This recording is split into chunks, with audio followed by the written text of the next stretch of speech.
Ok, buenas tardes. Aquí nos encontramos listos para seguir con nuestro estudio de la carta de los Filipenses. Es una bendición que Dios nos concede de poder estar aquí preparándonos para continuar en el capítulo 1. Hemos estado ya recorriendo una sección de este libro, de esta epístola, y aunque no hemos avanzado mucho en cuanto a distancia, por así decirlo, seguimos en el capítulo 1, pero estaremos terminándolo en unos momentos.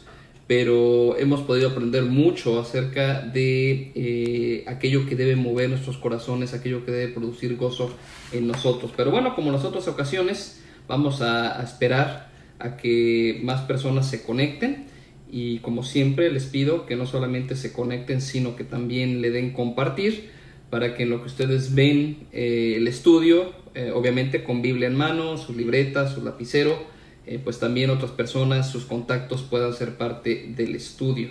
Yo voy a darle compartir de una vez antes de seguir. Ok.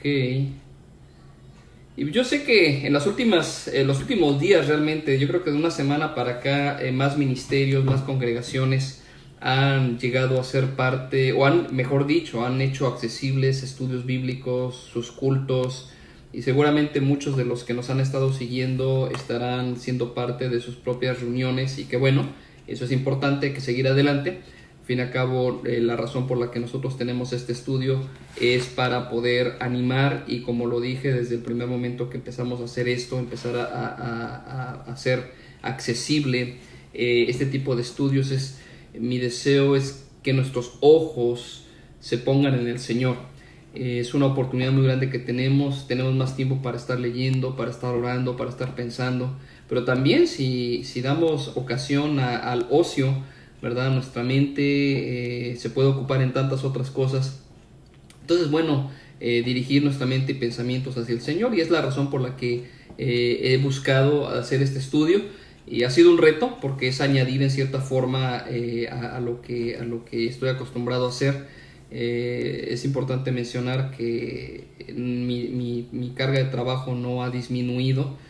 Mucho de lo que puede hacerse para estar hablando con los hermanos, ministrando, aconsejando, se puede hacer a través de los medios electrónicos, y claro, siempre es mejor ver hermanos rostro a rostro, frente a frente, platicar con ellos. Pero este tiempo ha añadido carga a mis responsabilidades, pero es un gozo para mí hacerlo, porque sé que de alguna forma estoy contribuyendo a animar el corazón del pueblo de Dios, una herramienta que también se está poniendo en las manos para que ustedes mismos compartan con familiares, con amistades, de los cuales quizá muchos de ellos no conocen al Señor, y que puedan ver lo que la Escritura dice y aquello en lo que nosotros hemos creído. Entonces es una bendición hacerlo, y pues hasta donde Dios nos permita avanzar, lo seguiremos haciendo. Por lo menos sabemos que estaremos por parte de aquí de Estados Unidos hasta final de abril, entonces probablemente nos dé tiempo a terminar Filipenses, y aún si nos dan libertad antes de eso, pues podemos seguir adelante con los estudios hasta que acabemos Filipenses. Pero bueno, veo ya un grupo de amistades, de hermanos, de familiares conectados, esperando que ya estén listos con Biblia en mano, lapicero, libreta, para apuntar, y denle compartir para que sus amistades sepan que son parte de ese estudio. Vamos a orar y vamos a ver la siguiente sección de Filipenses capítulo 1, versículos 19 al 30. No hemos tenido realmente problemas con la conexión en los últimos días que nos hemos conectado, pero si nos llegamos a desconectar porque el sistema se carga mucho, voy a reiniciar el video. Bueno, voy a volver a ponerlo, entonces espero que los 1000 que nos están viendo regresen. No hay 1000, pero que los mismos que están regresen para que sigan aquí, ¿ok? Vamos a orar, poner este tiempo en las manos del Señor, y continuaremos con nuestro estudio sobre Filipenses. Ahorita les voy a dar el pasaje. Vamos a orar. Padre, mientras estamos ocupando ese tiempo, deteniéndonos de las cosas que quizá han llegado a ser una rutina en nuestros hogares, queremos pedirte que nos dirijas, Padre, que no sea simplemente un tiempo para quizá distraernos, que sea un tiempo que usemos y busquemos para aprender de tu palabra. Tú conoces nuestro corazón, tú sabes las necesidades que hay en él, y queremos, Señor, realmente aprender de tu palabra. Ayúdanos mientras estamos ocupando estos minutos estudiando tu palabra, y que podamos, Señor, escuchar tu voz y nuestros ojos ser dirigidos hacia ti, igual que nuestro corazón. Te lo pedimos en el nombre de Jesús. Amén. Ok, el pasaje del día de hoy es Filipenses 1, 19 al 30. Filipenses 1, 19 al 30. Aquellos que quizá, bueno, veo que varios se han conectado continuamente, pero si hay alguno que quizá pueda ser nuevo, déjenme decirles que estamos estudiando Filipenses. Empezamos desde el capítulo 1, versículo 1, y vamos en secuencia. Entonces, si usted quiere tener la idea de lo que hemos venido diciendo, puede dedicar tiempo a ver los videos que ya están aquí en nuestra página de Broadmoor, y también los estamos subiendo a YouTube. Lástima, yo no puedo subirlos al mismo tiempo que estamos transmitiendo en Facebook, pero tan pronto termino el tiempo en Facebook, subimos el video en YouTube. Pero bueno, Filipenses 1 es la continuación. El día lunes estuvimos considerando que el evangelio progresa, y el apóstol Pablo estaba gozoso. Él lo menciona en el versículo 18. Yo me gozo, decía el apóstol Pablo, no porque él estuviera sufriendo, no porque él tuviera limitaciones, sino el gozo que Pablo tenía es que era evidente que aún a pesar de las circunstancias que él estaba viviendo, el evangelio seguía siendo esparcido, es decir, el evangelio seguía progresando. Y es interesante porque aún por encima de la aflicción que este encarcelamiento pudiera traer al apóstol Pablo, el apóstol Pablo no está interesado realmente en cómo le va a él, cómo se siente, si hay comodidad, si tiene abundancia. Para Pablo, como lo vamos a ver el día de hoy, el vivir es Cristo. Todo se centra en eso. Nuestra vida le pertenece a Él. Y dice Pablo, yo me gozo y me voy a gozar aún más porque yo sé que el evangelio está progresando. Y siempre va a ser así. Las circunstancias no limitan el evangelio. En 2 de Timoteo, el apóstol Pablo le diría a Timoteo, la palabra no está presa. Aunque Pablo decía, yo estoy preso, pero la palabra de Dios no está presa. Y aún cuando estamos confinados, o debemos de estar confinados, ¿verdad?, limitados en cuanto a nuestras relaciones con otras personas, sin embargo el evangelio puede seguir saliendo. Y yo espero que este sea una herramienta, la forma en que lo estamos haciendo, para que el evangelio siga saliendo y siga llegando. Y obviamente buscamos que sea el evangelio bíblico, el único evangelio que puede salvar. Entonces Pablo sigue con la misma idea, ¿ok? En el versículo 18 Pablo termina diciendo, y en esto me gozo. Lo que acaba de decir, en esto me gozo. Pero luego dice, y me gozaré aún. Entonces no solamente Pablo está diciendo, ahorita yo tengo gozo porque el evangelio ha progresado a pesar de que yo estoy encadenado, a pesar de que yo estoy preso. El evangelio ha progresado a pesar de que algunos tienen motivaciones incorrectas para predicar el evangelio. Ya recuerdan ustedes el día lunes, unos por envidia, otros por causarle aflicción a Pablo. Dice Pablo, yo me gozo. A final de cuentas el evangelio está predicando, pero me gozaré aún, no solo porque el evangelio seguirá progresando, sino por lo que va a mencionar. Entonces el tema sigue siendo el mismo. El tema sigue siendo el progreso del evangelio, pero ahora vamos a considerar cómo el progreso del evangelio se da, ¿ok? Por un lado, se da como el propósito principal de nuestras vidas. Escuchen bien, el progreso del evangelio es el propósito principal de nuestras vidas. Aun cuando hay corrientes dentro del evangelicalismo, dentro del cristianismo, que el enfoque de nuestra vida cristiana es que tú estés cómodo, que tú no sufras, que a ti no te duela, que vivas en victoria, como mucha gente dice. A final de cuentas, el vivir no es eso. El enfoque no está en ti, en tu comodidad, en tu felicidad, ni siquiera está en el evangelio. Ya conocemos este versículo famoso, ¿verdad? Versículo 21. Para mí el vivir es Cristo. Eso condensa todo. Cristo es el todo. Pero bueno, vamos a ver primero, la primera parte es el propósito de la vida, es el progreso del evangelio. Déjenme leer versículos 19 al 24. Filipenses 1, 19 al 24. Dice Pablo, recuerden que el tema sigue, ¿ok? Porque sé, él está hablando, él está diciendo, me gozaré aún. ¿Por qué te vas a gozar, Pablo? Bueno, porque sé que por vuestra oración y la suministración del Espíritu de Jesucristo, esto resultará en mi liberación. Es decir, está hablando tanto de su encarcelamiento como también de el progreso del evangelio. Va a resultar en mi liberación. Ahorita voy a explicar esto. Conforme a mi anhelo y esperanza de que nada seré avergonzado, antes bien con toda confianza, como siempre, ahora también será magnificado Cristo en mi cuerpo. Atención, o por vida o por muerte. Porque para mí el vivir es Cristo y el morir es ganancia. Mas si el vivir en la carne resulta para mí en beneficio de la obra, no sé entonces qué escoger, porque de ambas cosas estoy puesto en estrecho, teniendo deseo de partir y estar con Cristo, lo cual es muchísimo mejor, pero quedar en la carne es más necesario por causa de vosotros. Entonces Pablo deja ver, el propósito de su vida es esto. Dense cuenta, el que esté preso, el que esté libre, el que haya abundancia, el que tenga escasez, como lo va a decir en el capítulo 4, no es el centro de su vida ni de su caminar con Dios. Él dice, mi vivir tiene que ver con el evangelio, tiene que ver con que se siga predicando, tiene que ver con que más personas sigan conociendo al Señor, sin importar si yo estoy cómodo o no. Qué diferente es este tipo de pensamiento bíblico del tipo de cristianismo que el día de hoy tenemos. El cristianismo que tenemos el día de hoy no se quiere incomodar. Pintamos el cristianismo como una vida cómoda, confortable, agradable, en donde Dios está preocupado por tu felicidad y en donde cualquier cosa que te incomode no es de Dios, es del enemigo.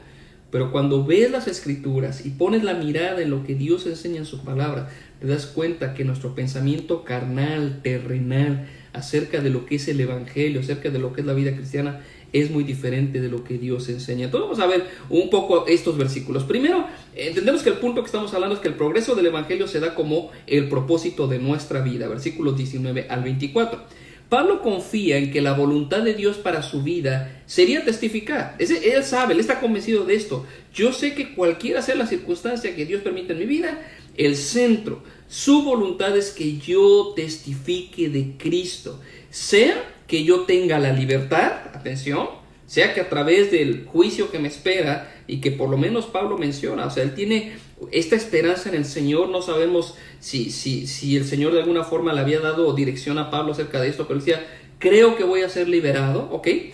Sea que yo sea liberado, pero también en el mismo pasaje Pablo menciona, o sea que yo muera. O sea, Pablo no dice, yo seré liberado porque tengo fe, porque ya lo declaré, porque ya reprendí las cadenas del enemigo.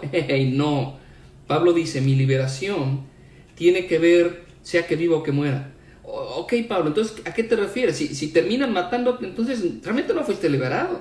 Bueno, si lo pensamos en el sentido estricto de la palabra, sí. Porque de alguna forma Pablo sería liberado, ya sea que físicamente lo dejaran salir, y muchos creemos que realmente este no fue el encarcelamiento final del apóstol Pablo. Creemos que él fue liberado de este encarcelamiento.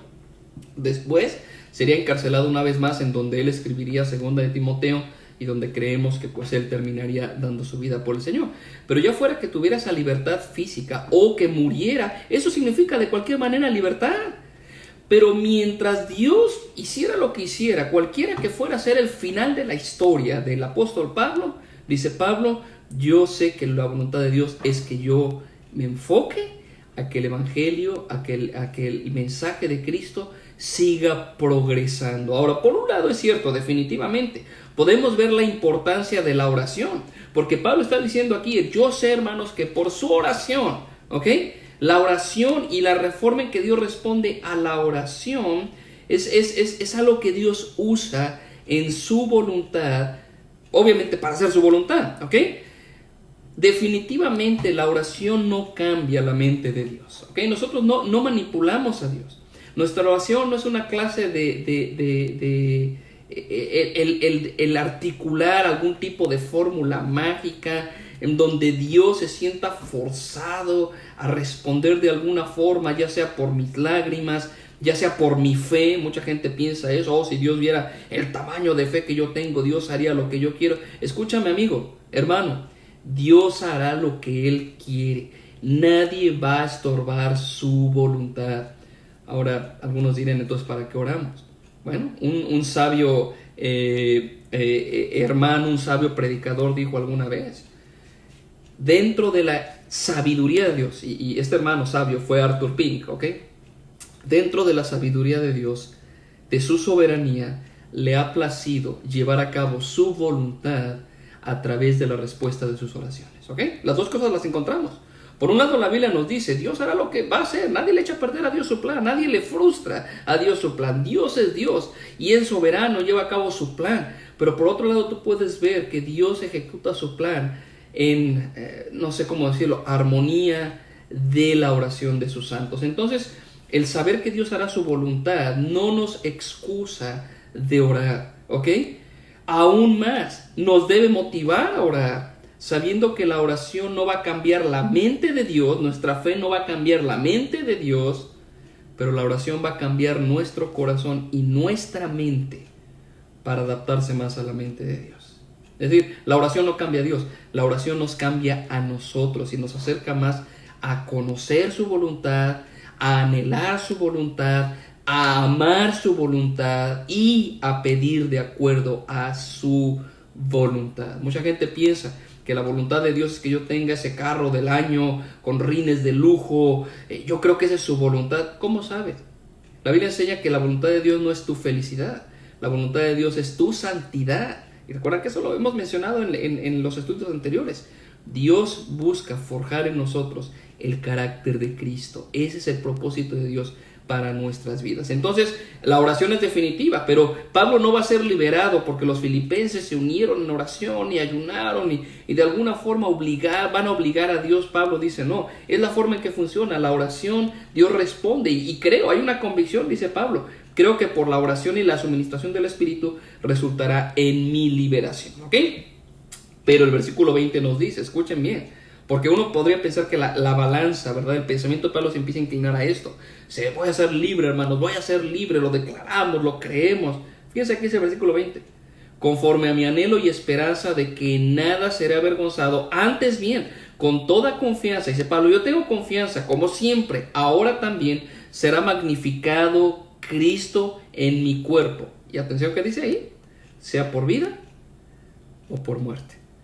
O sea, la esperanza de Pablo no era estoy optimista porque voy a vivir. No, su optimismo, si queremos llamarle de esa forma, no depende si él va a vivir.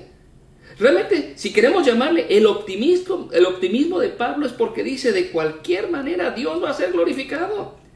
De cualquier manera Dios va a cumplir su plan y esa es la razón por la que yo me gozo. No si voy a vivir o morir. Hermanos, estamos tan preocupados, y lo voy a mencionar ahorita, de final de cuentas, estamos tan preocupados, ¿y qué si morimos? ¿Qué si morimos? Pues, ¿qué mal te puede pasar? Vas a estar con Cristo. Oiga, pero ¿qué va a pasar con mis hijos? ¿Qué va a pasar con mi familia? ¿Qué va a pasar con mi esposa? Un hermano una vez decía, ¿qué acaso no crees que Dios puede cuidarlos mejor que tú? ¿No crees que Dios puede cuidar mejor a tu esposa, a tus hijos, a tus padres, mejor que tú? ¿Tú crees que eres indispensable? El gozo del apóstol no depende si va a vivir o morir, depende de que dice, yo estoy seguro que Dios va a ser glorificado. Cristo será magnificado en mí, sea por mí vivir o mi morir. Obviamente, él iba a testificar, dice, yo cuando esté delante del César, yo voy a hablar de la razón por la que yo he sido capturado y no va a estar dando sus propósitos. Fíjate, César, que yo no debería haber sido encarcelado porque fue injusto. No, él siempre vio oportunidades para compartir. Si no, ven el libro de los Hechos. Cuando estuvo delante del procurador Félix, cuando estuvo delante del gobernador Claudio, de Festo, Pablo no precisamente defendía su causa diciendo yo soy inocente. Pablo siempre predicaba el evangelio, su vida dependía de eso. ¿Y saben qué? Cristo es nuestro todo, a final de cuentas, versículo 21. Para mí el vivir es Cristo y el morir es ganancia. Ah, sí, ese tipo de versículos no nos gusta mucho, ¿ok? Sí, suena bien bonito en cuanto a teoría. Oh, para mí el vivir es Cristo, hermano, ¿sí? También el morir. Y el morir es mucho mejor que vivir. Ahora, ¿eso quiere decir que el cristiano entonces, a propósito, se va a poner delante de un camión para que lo atropelle? Vamos a salir a la calle para que nos contagien del coronavirus. A fin y a cabo, si morir es mejor. No, el cristiano no es insensato en ese sentido. Pero el cristiano no vive con ese afán y esa ansiedad acerca de ¿y qué si muero? Pues si mueres, mueres. Pero asegúrate que si has de morir, que mueras cumpliendo el propósito de Dios. Pablo, hermano, no estaba sentado en un escritorio, no estaba sentado en su hamaca disfrutando de la vida y escribiendo pasajes bien inspiradores. Él estaba preso. Y aunque en este momento no se siente la angustia que él sentiría en segunda de Timoteo cuando él dice, yo ya estoy listo para ser sacrificado, he peleado la buena batalla. O sea, era evidente que Pablo estaba a punto de matar. En este momento no parece tener esa angustia. Sin embargo, la posibilidad de morir era real. Pero Pablo dice, para mí el vivir es Cristo y el morir es ganancia. Además, ¿saben qué, hermanos? Hay ventaja por los dos lados, ¿ok? Por un lado, ¿verdad? Mientras vivimos, ¿por qué quieres vivir? ¿Cuál es la razón por la que quieres vivir? ¿Cuál era la razón por la que Pablo dice vivir sería mejor? Oh, es que va a dar tiempo a que cumplamos con nuestros planes, va a dar tiempo a que podamos... Dice Pablo, si yo quedo es porque Dios va a usar mi vida para ministrarles a ustedes. Es decir, todo tiene que ver con la obra del Señor, con la predicación del mensaje. No tiene que ver con los planes de Pablo. Señor, déjame todavía vivir porque mira, hay tanto que quisiera lograr. No, Pablo dice, si quedo es porque yo puedo. Dios quiere usar mi vida todavía para que yo siga predicando y siga compartiendo. Entonces es una gran ventaja. Obviamente cuando ponen las dos cosas, hay una que es más ventaja que la otra. Porque Pablo dice, ¿verdad? En versículo 22, si el vivir en la carne resulta para mí en beneficio de la obra, es decir, si Dios decide que yo quede, va a beneficiar al pueblo de Dios, pues entonces realmente no sé qué escoger, dice Pablo. Yo quisiera ir y partir con Cristo, y no porque Pablo quisiera precisamente, en México diríamos zafarse, ¿verdad? No porque Pablo simplemente dijera, ya, estoy cansado de esta vida, ya, Señor, llévame. Pablo dice, yo podré estar con Cristo, disfrutando de las bendiciones de la eternidad. Pero dice Pablo, si Dios quiere que quede es porque hay un propósito. Entonces, hay ventaja de los dos lados. Para mí vivir es Cristo, ¿ok? Y si Cristo no es tu vivir, entonces ¿para qué vives? Si Cristo no es el centro de tu vida, y hablo de la vida física, de la vida hoy, si Él no es el centro de tu vida, entonces, ¿cuál es el propósito de tu vida? ¿Ganancia? ¿Material? ¿Lograr planes? ¿Proyectos? Si el enfoque no es Cristo, ¿cuál es entonces el propósito de tu vivir? El Señor Jesucristo nos decía, ¿de qué sirve que el hombre gane todo el mundo si pierde su alma? Pablo en Gálatas 2:20 dice, para mí, bueno, me estoy confundiendo, para mí vivir Cristo es aquí en Filipenses. Gálatas 2:20 Pablo dice, con Cristo estoy juntamente crucificado. Ya no vivo yo, Cristo vive en mí, y lo que ahora vivo en la carne, lo vivo en la fe del Hijo de Dios, el cual me amó y se entregó a sí mismo por mí. Lo que vivo hoy tiene que ver con Cristo. Entonces, esta parte debe llevarnos a meditar mucho, hermanos. ¿Por qué vivo? ¿Realmente para ti el vivir es Cristo? ¿El centro de tu vida es Cristo? ¿Tu enfoque es Cristo? ¿Tus anhelos tienen que ver con los anhelos de Cristo? Porque suena bien en teoría y nos gusta el versículo. Para mí el vivir es Cristo, hermano. No, cuando analizas tus anhelos, tus propósitos, tus gustos, tus deseos, nos daremos cuenta que muchas veces nada tienen que ver con los de Dios. Hermanos, en medio de esta pandemia, si morimos, tienes asegurada tu eternidad. ¿Has rendido tu vida al Señor? Si alguno de nosotros, en medio de esta situación, Dios decide tomar nuestra vida, hay la confianza de que sabes dónde estarás. Pero obviamente no queremos morir. Decimos, no, yo quisiera vivir, ok, pues voy por ese lado. ¿Por qué quieres vivir? ¿Para qué quieres vivir? ¿Qué quieres lograr? Si eres cristiano, yo creo que entiendes a dónde voy. Porque Pablo está diciendo, estoy contento y me gozo porque sé que voy a vivir. Dice Pablo, si he de morir o vivir, eso no importa. Vivir es Cristo. Vivir es para Él. Ahora, por otro lado, hermanos y amigos, Dios nunca te va a preguntar qué quieres, ¿ok? ¿Quieres seguir viviendo, Daniel? Ahora sí, cuando tú ves en la Biblia, ves algunos eventos únicos donde Dios extiende en su voluntad soberana la vida de alguien, ¿ok? Pero no es precisamente el patrón en donde cuando llega tu límite, tu tiempo, y tú dices, Dios, dame todavía chance y déjame vivir un poco. Sí, Daniel, está bien porque te quiero mucho, no quiero que sufras. ¿Ok? No.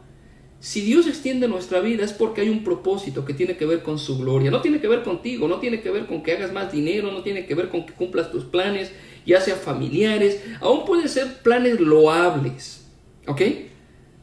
Pero si tu vida no es Cristo, entonces, ¿por qué tienes la vida? No se trata de mí. No te enfoques en ti mismo. No nos enfoquemos en nosotros mismos. El propósito de Dios es mucho más alto que yo. Pero obviamente lo tocamos en su momento y creo que es importante mencionarlo. ¿Por qué viene el afán a nuestra vida? ¿Por qué viene la ansiedad? ¿Por qué viene esta preocupación desbordada que nos quita el sueño? Porque estamos preocupados por nosotros mismos, ¿no es cierto? Estamos preocupados por nosotros. ¿Y qué pasa cuando tú te preocupas por ti? ¿Qué pasa cuando tú pones el enfoque en ti, en tu plan, en tu vida, en lo que tú, aun cuando yo como pastor pudiera tener anhelos para la obra de Dios? ¿No es cierto que muchas veces tiene que ver solamente con tu carnalidad y tiene que ver con tu anhelo terrenal?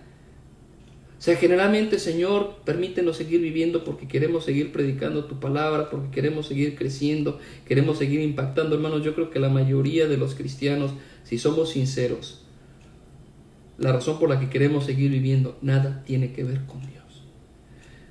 Una de las cosas que me motiva es ver que muchos hermanos, muchas familias están aprovechando la oportunidad para crecer más en el Señor.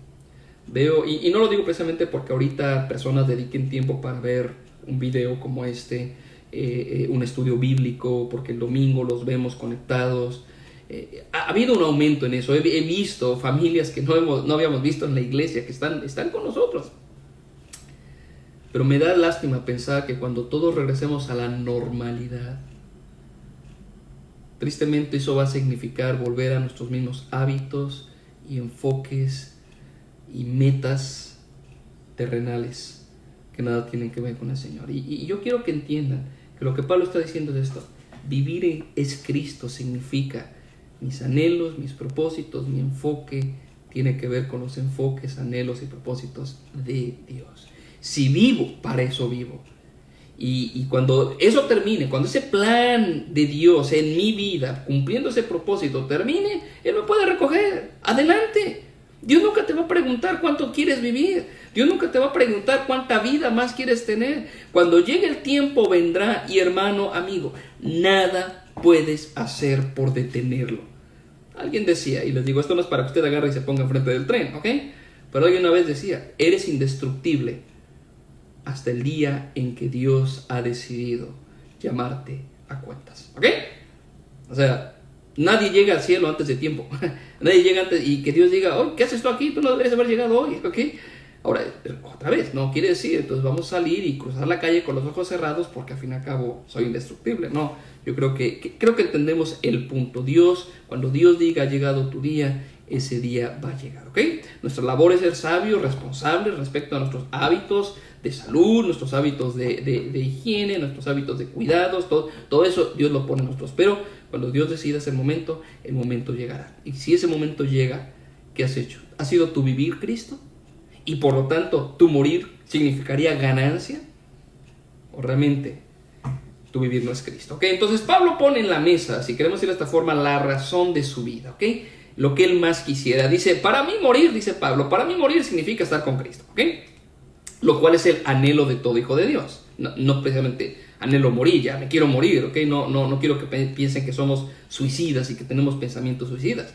Pero el creyente dice, yo no me temo a la muerte, porque sé dónde voy a estar. Ahora, no porque yo haya sido bueno y es que me porté bien y es que yo ayudaba a las viejitas a cruzar la calle. No.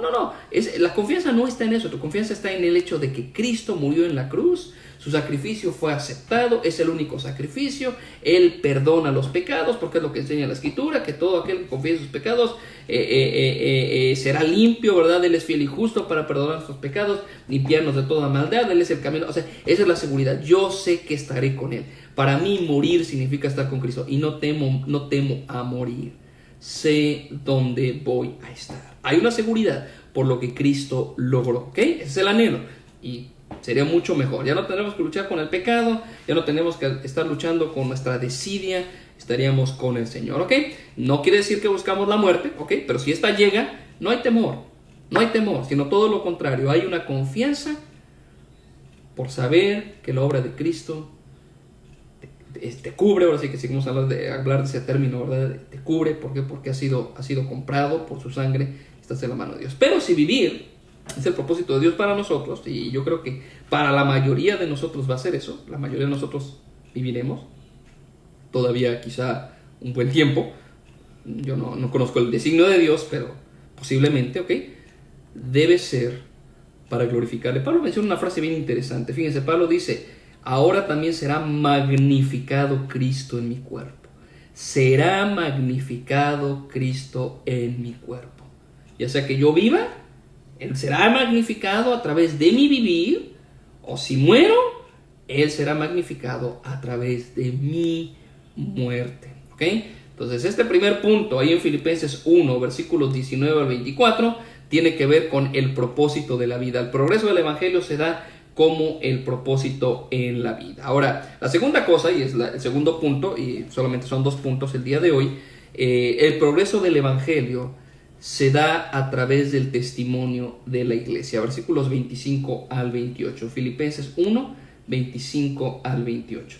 Dice Pablo: confiado en esto sé, o no sabemos cómo sabía, pero dice: sé que quedaré, que aún permaneceré con todos vosotros para vuestro provecho y gozo de la fe. Otra vez se dan cuenta, no es para que Pablo cumpla su plan, es porque él dice: yo sé que Dios tiene un plan que tiene que ver con la imagen de Cristo en mí, pero tiene que ver con la iglesia. Y Pablo, de alguna forma, digo, yo no sé cómo sabía, pero dice Pablo: yo sé, o sea, de alguna forma Dios me ha dado esa seguridad, voy a quedar, ¿ok?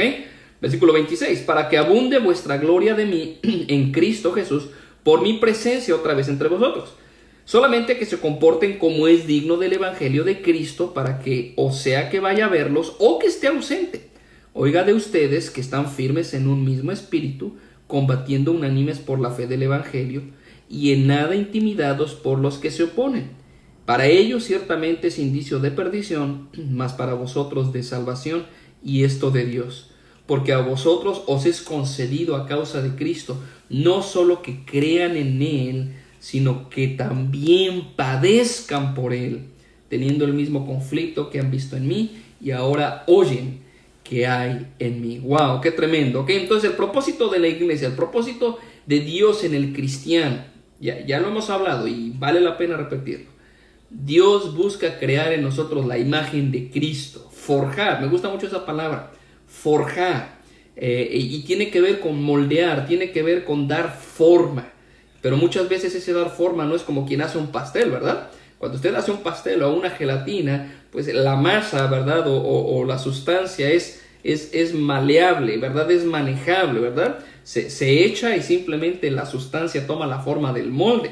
El carácter de Cristo tiene que ver más con forjar. Cuando usted toma este pedazo de metal y lo mete al fuego y lo saca y lo golpea y lo moldea, yo creo que eso tiene que ver más con la idea de esa obra de Dios en nosotros.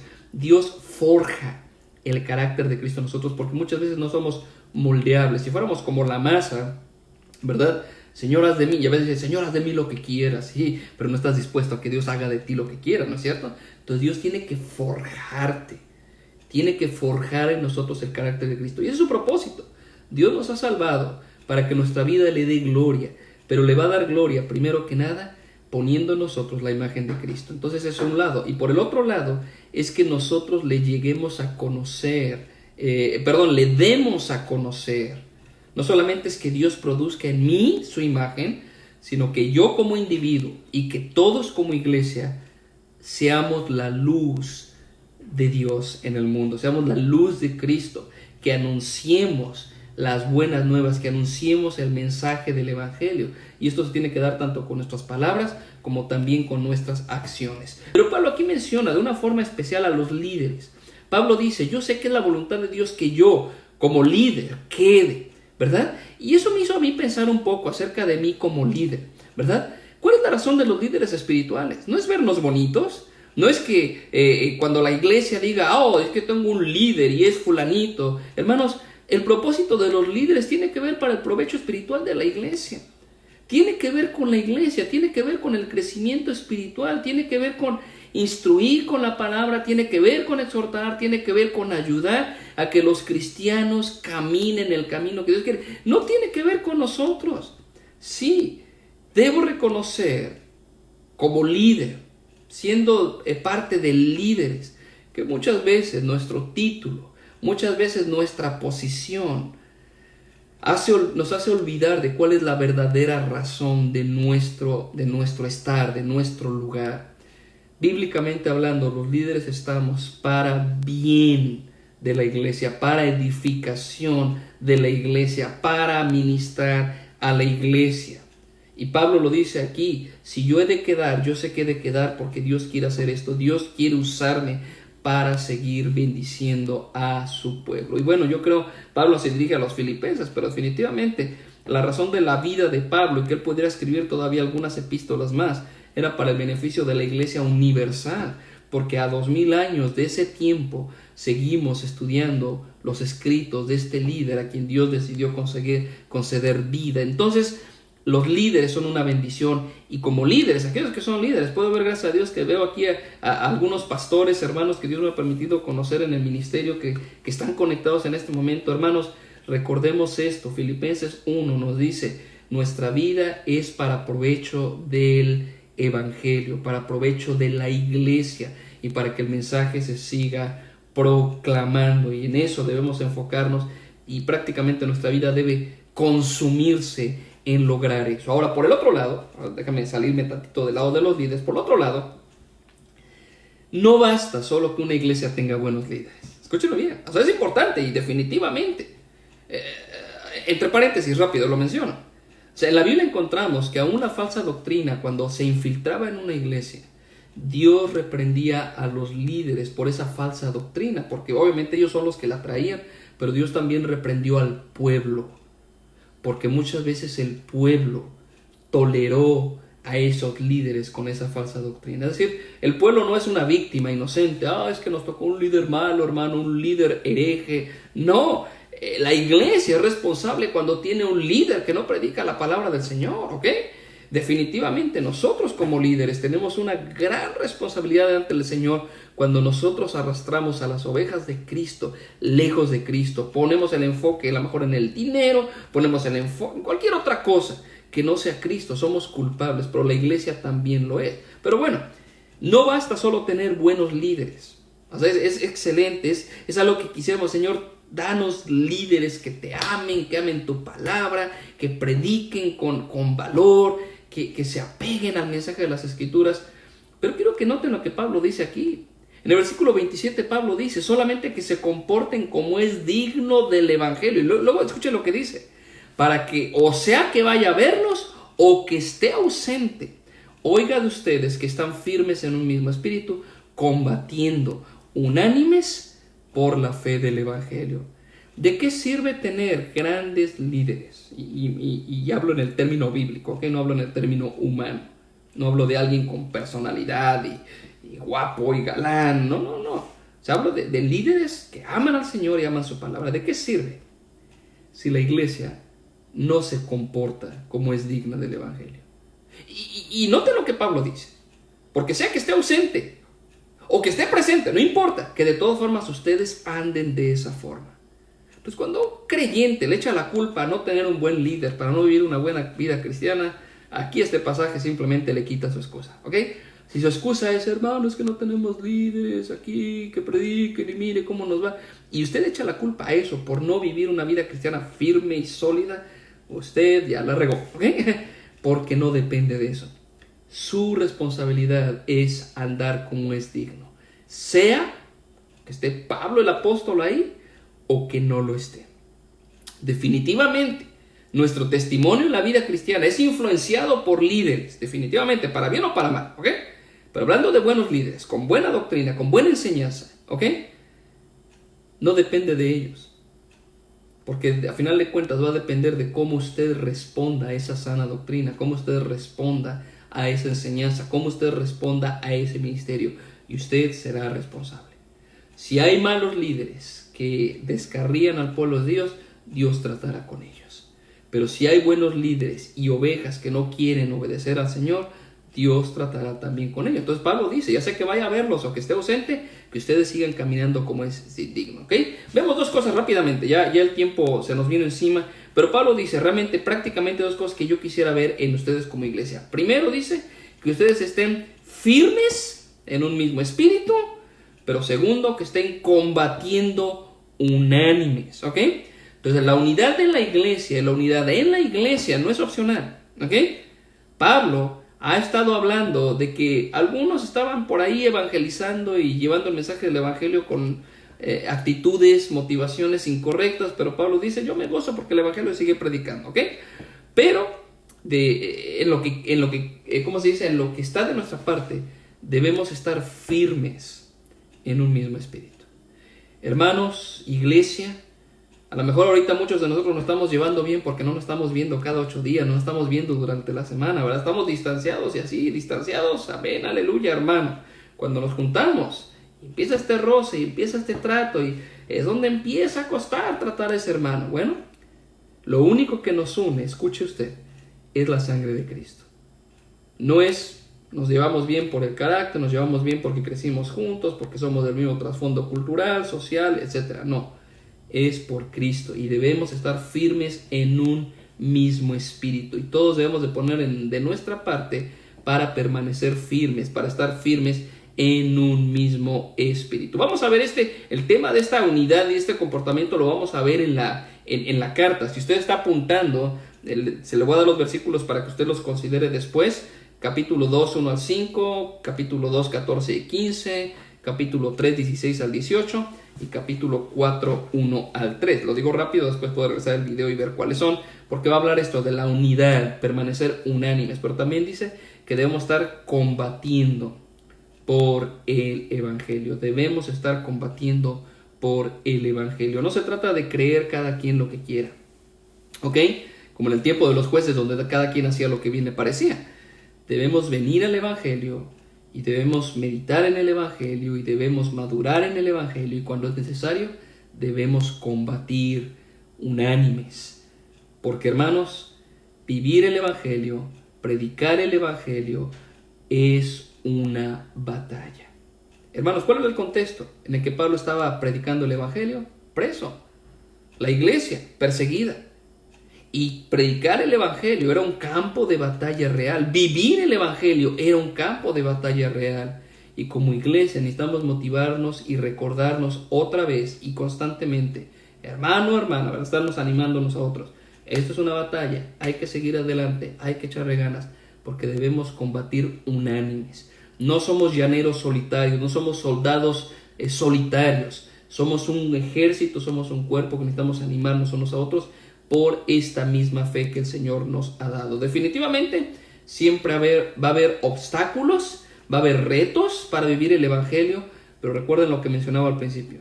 Ninguno de ellos es determinante en cumplir el propósito de Dios. Señor, si yo no fuera pobre, Señor, si yo tuviera otra iglesia, Señor, si tuviéramos otros líderes, seríamos mejores cristianos. Señor, si yo tuviera otra esposa, si mi esposo fuera diferente, si mis hijos fueran diferentes, si mis padres... Y siempre pensamos en eso. Si mis circunstancias fueran diferentes, yo podría ser mejor cristiano. Pues escuche, usted debe y puede ser cristiano, el cristiano que Dios espera, sin importar las circunstancias. Y una de ellas tiene que ver con la persecución. Una de ellas tiene que ver que por el hecho de ser cristianos vendrá aflicción. ¿Les gustan las promesas? Ahí va una promesa de la Biblia. Yo sé que varios ahorita han de haber dicho amén. Sí, me nos gustan las promesas. Bueno, ahí va una. Versículo 29. A ustedes les es concedido no solo que crean en Cristo, sino también que padezcan por Cristo. Nos gusta la primera parte. Es como lo que veíamos de, ¿verdad? Para mí el vivir es Cristo. Esa parte nos gusta. Vivir es Cristo. La segunda parte que dice, morir es ganancia. Aquí también un versículo que nos gusta. A ustedes les es concedido que crean en Cristo. Y amén, sí, creemos en Cristo. Bueno, de la misma forma, nos es concedido, es un don que suframos por Él. Entonces va a haber sufrimiento por ser cristianos. No solamente sufrimos por ser humanos, no solamente sufrimos por ser parte de la humanidad, sufriremos por ser cristianos y vendrá el sufrimiento, vendrá el padecimiento, como en el caso de Pablo, está escribiendo preso por causa de ello. Pero recuerde usted que aun cuando venga el conflicto, sus aflicciones, mis aflicciones no son diferentes a las de cualquier otro hermano en cualquier otra parte del mundo. El versículo 30 dice, teniendo el mismo conflicto que habéis visto en mí y ahora oís que hay en mí. Y obviamente también en otros tantos que también sufren por el Evangelio. Entonces, déjame terminar rápidamente con esto, ¿ok? Pablo termina esta sección, ¿verdad?, del progreso del Evangelio, exhortando, recordándonos algunas cosas. Primero, las aflicciones vendrán como parte de nuestra vida cristiana. Pablo dice aquí, es un privilegio. Nos es concedido sufrir por Cristo. Entonces, si usted anda, oh no, es que el enemigo, hermano, quiere que yo sufra, yo quiero predicar el Evangelio, pero se burlan de mí, el enemigo, no. Le es concedido a usted, por Dios, sufrir por Cristo. Entonces, nos recuerda esto, las aflicciones van a venir. Segunda cosa, Pablo nos recuerda, los conflictos son similares en todos nosotros. No hay pruebas exclusivas, es que nadie más sufre como yo sufro. No existe, ¿ok? Todos los creyentes han sufrido de la misma forma en que nosotros estamos sufriendo. Quizá el tipo de circunstancia puede ser única, pero lo que enfrentamos, lo que sentimos, es lo mismo que todo cristiano ha padecido, ha sufrido y está sufriendo. Y le aseguro que si usted siente que usted está sufriendo, si usted siente que está desesperado y que nadie más está pasando lo que usted pasa, déjeme decirle que usted está en un lecho de rosas en comparación de lo que muchos cristianos están experimentando en este mismo momento. No se olvide. Entonces, tercera cosa que el apóstol Pablo nos recuerda es posible y se espera que nosotros sigamos contribuyendo al progreso del evangelio. Es posible que en medio de este coronavirus, de este resguardarnos, es posible y se espera que nosotros sigamos contribuyendo al progreso del evangelio. ¿Ok? No es una opción. Para mí vivir es Cristo. ¿Y qué significa eso? Que mi vida sea el instrumento que Dios quiere para que le siga glorificando.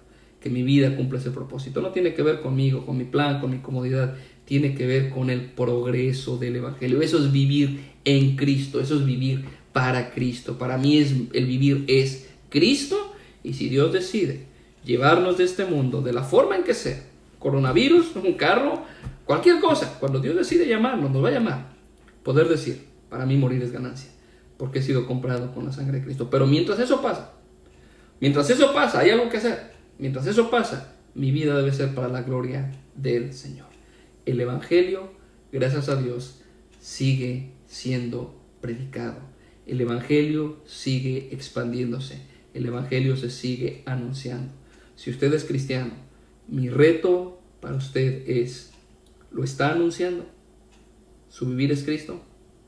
¿O está simplemente esperando a que toda esta situación se componga para regresar a nuestra vida normal, en donde el enfoque soy yo, el centro soy yo y nada tiene que ver con Cristo? Entonces, mucho que pensar sobre esta frase. Para mí el vivir es Cristo y morir es ganancia. Pues bueno, hermanos, los dejo. El día jueves, el día viernes, que tenemos la secuencia de nuestro estudio, vamos a hacer una pausa. Y el estudio va a ser realmente algo que le estamos llamando meditaciones sobre la cruz. Mejor dicho, meditaciones al pie de la cruz. Estaremos tomando un tiempo para pensar en nuestro Señor, su crucifixión.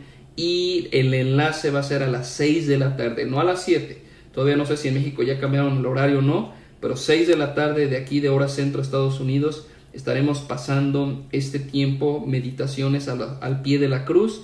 Va a ser un tiempo en donde vamos a estar combinando cantos que hablen del sacrificio de nuestro Señor Jesucristo y algunas meditaciones sobre lo que nuestro Señor Jesús pasó estando Él en la cruz. Queremos aprovechar esa oportunidad. Obviamente siempre es una oportunidad para recordar el precio que fue pagado por nuestra salvación, pero es en esa fecha especial hacerlo, ¿ok? Entonces el día viernes nuestro enfoque será meditaciones al pie de la cruz, a las 6 de la tarde, ¿ok? Una hora más temprano de lo que estamos, que nuestra hermana Irma, gracias hermana por dejarnos saber, el mismo horario, entonces 6 de la tarde, hora centro. Sé que algunos hermanos se conectan del este de Estados Unidos, hora centro, 6 de la tarde, meditaciones a los pies de la cruz, 6 de la tarde, un tiempo para pensar en la crucifixión de nuestro Señor. El día domingo, celebrando la victoria, ¿verdad? El Señor resucitó y estaremos teniendo nuestra transmisión a las 11, pero espero verlos el día viernes. Inviten familiares, compartan el enlace para tener este tiempo de alabanza, cantando cantos que exaltan a nuestro Señor y pensando acerca del sacrificio de nuestro Señor en la cruz. Día viernes, 6 de la tarde, espero verles. Pues Dios les bendiga, gracias por haber estado con nosotros, compartan el video. Y si tienen alguna pregunta o comentario, déjenos saber. Pues Dios les bendiga, hermanos, y cuídense y sigamos orando unos por otros y busquemos ser fiel y que el evangelio siga siendo predicado. Dios les bendiga.